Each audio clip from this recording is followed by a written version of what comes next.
नमस्कार मित्रों, मैं खुशी सोनी आज आपके लिए लेकर आई हूँ मालती जोशी जी द्वारा लिखी कहानी दादी की घड़ी। चलिए कहानी पढ़ते हैं। घर भर में सबसे छोटा होकर दीपू बड़ी मुसीबत में पड़ गया था।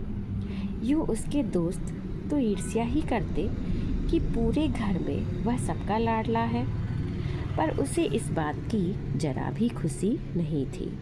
दिन भर तो उसे सबकी डांट डपट ही सुननी पड़ती थी, हर तरह की बेगार ढूंढनी पड़ती थी। इसके एवज में मम्मी या दादी थोड़ा सा दुलार दे देती तो कौन सी बड़ी बात थी। दीदी और भैया तो उसे बिना पैसे का नौकर समझकर ही दिन भर नचाते रहते। बहुत हुआ तो कभी एक आध टॉफ़ी या रंगीन चौक पकड़ा दी और छुट्टी। ऐसे मौके पर वह सोचता, काश वह भी इन लोगों की तरह बड़ा होता तो घर में उसका भी कुछ रौब रहता। भैया या दीदी बड़े क्या बन गए हैं, अपने आगे किसी को कुछ गिनते ही नहीं। मान लिया कि बड़ी बड़ी क्लासों में पढ़ते हैं, पर इसका मतलब यह तो नहीं कि बाकी लोग निरे बुद्धू हैं। वाकई कम से कम दीपू के बारे में तो उनका यही ख्याल था। उन्हें इस बात की जैसे खबर ही नहीं थी कि दीपू भी अब बड़ा हो गया है, स्कूल जाता है, चौथी कक्षा में पढ़ता है और तो और अपनी कक्षा का मॉनिटर भी है। उनके लिए तो वही नन्हा मुन्ना दीपू था कि जब चाहा प्यार कर लिया, जब चाहा डांट कर भगा दिया। अन्याय की हद तो यह थी कि मम्मी पापा तक उन्हें कुछ नहीं कहते थे। छोटी वाली दोनों मेजें उन दोनों ने घेर रखी थी। अलमारियों पर भी उनका ही दखल था। दीपू बेचारे के हिस्से में आई थी एक खूंटी, जिस पर वह अपना बस्ता टांगता। पढ़ने के लिए मेज तो दूर, एक डेस्क तक नहीं था। पापा कई बार उसका मन रखने के लिए अपनी मेज पर जगह कर देते। पापा के पास बैठने पर आधी जान तो वैसे ही सूख जाती थी। पढ़ाई क्या खाक होती। दीपू बेचारा मम्मी के ट्रंक पर ही गुजारा कर लेता। दीदी भैया जब चाहे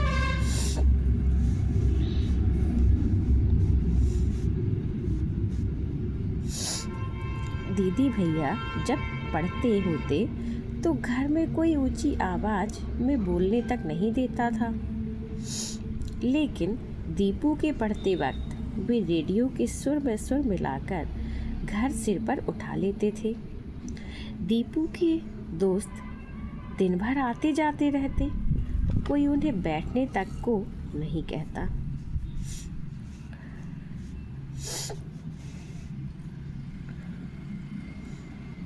पर दीदी या भैया के पास कोई आता तो उसे बाकायदा नमस्ते करनी पड़ती।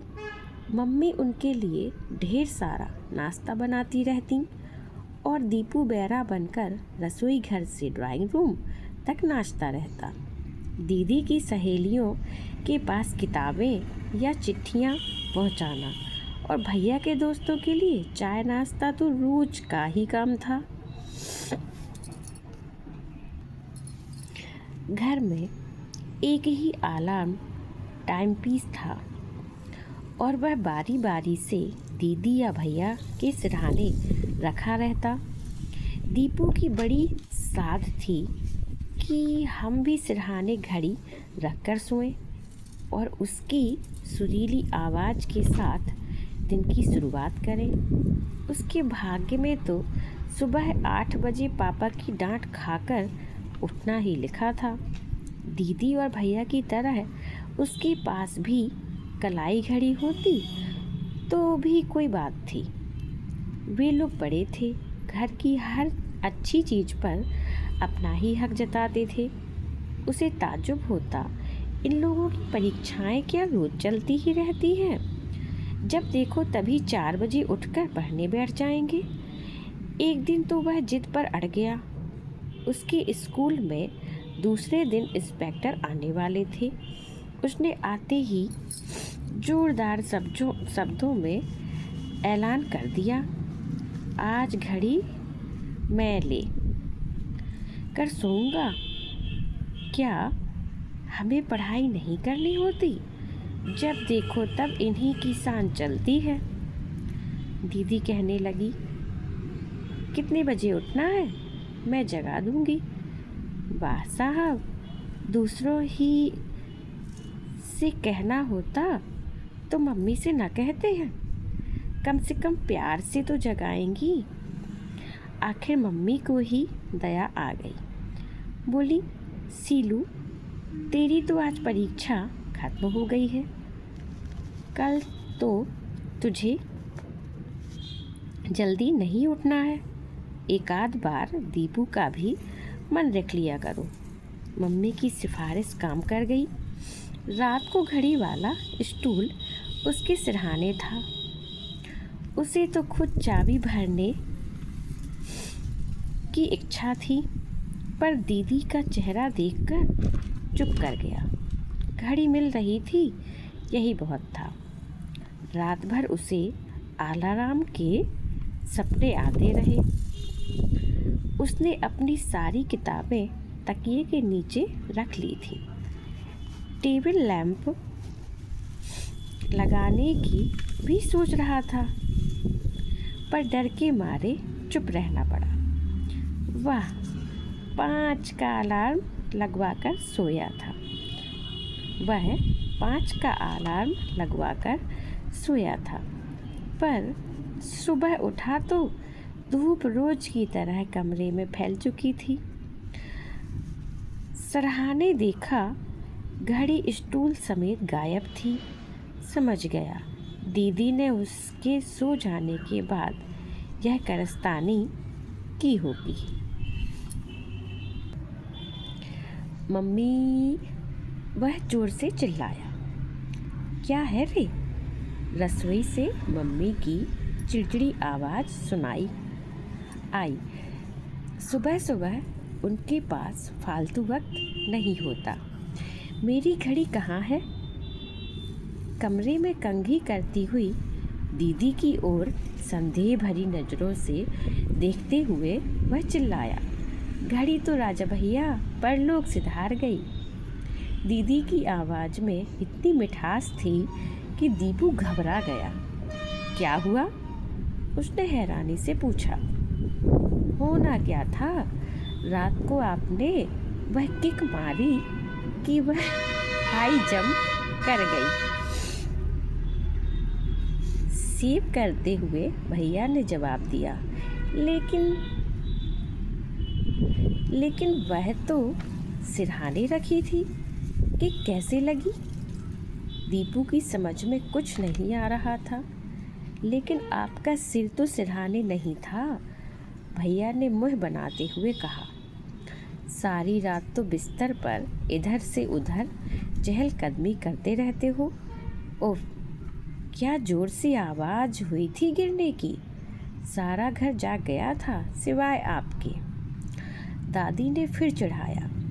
लाड़ करने की भी हद होती है। पापा मम्मी पर झल्ला रहे थे। जरा सी जिद के लिए घड़ी का सत्यानाश करवा दिया। 15-20 रुपए से कम नहीं लगेंगे सुधरवाने में। दीपू इस चौतरफा हमले से एकदम रुआंसा हो गया। आंगन में पड़ी खटिया पर चुपचाप जा बैठा। क्यों, क्या हुआ रे? तुलसी के चौरे के पास माला जपती दादी ने पूछा। सोते में मुझसे घड़ी टूट गई है और सब के सब मुझे डांट रहे हैं। उसे अब सचमुच रोना आ रहा था। तू भी तो निरा बेवकूफ़ है, दादी ने उससे प्यार करते हुए कहा। जरा सी घड़ी के पीछे सबकी चिरौरी करता फिरता है। मुझे पढ़ने के लिए सवेरे उठना जो होता है। अच्छा, यह बता कि जब घड़ियाँ नहीं होती थीं तब क्या लोग जागते नहीं थे? मुझे ही देख, कार्तिक में रोज 4 बजे नहाती हूँ, 12 महीने नहा धोकर लक्ष्मी नारायण की आरती में पहुँच जाती हूँ। सो मैं क्या घड़ी लेकर सोती हूँ? दादी की बात से उसे सोचने के लिए मजबूर कर दिया। सच दादी, तुम कैसे इतने सवेरे जग जाती हो? एक बात है, किसी से कहेगा तो नहीं? मेरी तरकीब अपने पास ही रखना। दीपू ने सिर हिला दिया। दादी उसे अपने बिस्तर के पास ले गई। बोली, देख, यह जो मेरा तकिया है ना, इससे रात को सोते समय कह देती हूँ, भाई तकिए राम, सुबह 4 बजे जगा देना। बस यह जगा देता है। दीपू ने तरकीब सुनी तो आश्चर्य से उसकी आंखें फैल गईं। दिन भर यही इंतजार रहा कि कब रात हो तो वह तकिए का करिश्मा दिखे। रात को उसने सबकी नज़र बचाकर तकिए से अपनी बात कही और इत्मीनान से सो गया।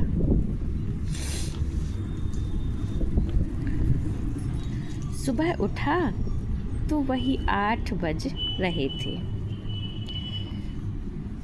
दूसरे दिन भी यही हाल रहा। फिर तीसरे चौथे दिन भी फिर उसने यह नुस्खा ही मन से निकाल दिया। समझ गया दादी की भूत प्रेतों और परियों की कहानियों की तरह है।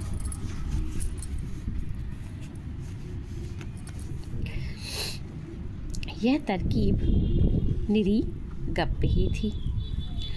एक शनिवार को उसे फिर घड़ी की ज़रूरत महसूस हुई, पर इस बार उसने जिद नहीं की, वरन दीदी से कहा, दीदी सुबह मुझे 5 बजे जगा दोगी?